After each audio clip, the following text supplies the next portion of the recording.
Maayong hapon, ang Butuan On News Update sa Butuan City Public Information Office. Makadani sa mga residente sa Dakbayan sa Butuan ang mga libro nga anaa sa Barangay Reading Center sa Barangay Rahas, Sulaiman. Makita usab ang mga karaang gamit nga nagpakita sa kasaysayan ug kultura sa Butuan ug pipila sa mga karaang butang nga gidonar pa sa mga iladong pamilya sa syudad. Dinhi makita ang lingkuranan gikan sa Consuelo Theater, ang unang sinihan sa Butuan, lingkuranan gikan sa Ancestral House si Congressman Marcos M. Calo ug Governor Consuelo Calo ug mga karaang gamit sama sa typewriter, radyo, lampara, alho ug lusong nga naghatag og hulagway sa karaang Butuan kaniadto. Dili lang kasaysayan ang makita sa Reading Center. Aduna usab kini special nga corner nga gitawag og mga garbohong Barangay Rahas, Sulaiman. Din gipakita ang mga litrato sa mga politiko ug iladong personalidad nga nagpuyo ug nagikan mismo sa maong barangay.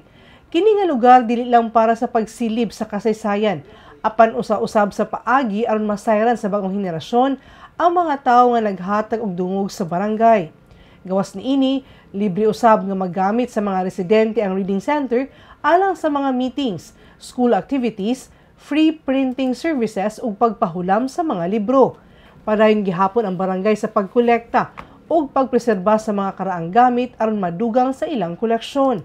Aron dili madaot ug mapreserba pa ang mga karaang koleksyon, dunay gialokar nga pondo para sa maintenance niini.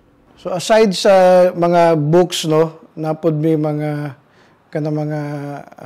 collectibles nga mga items nga mga books, napod may kanang mga activities sa mga bata, nag-conduct mi og kanang readathon, nag-conduct mi og film showing, naapod mi tutorial para sa mga bata.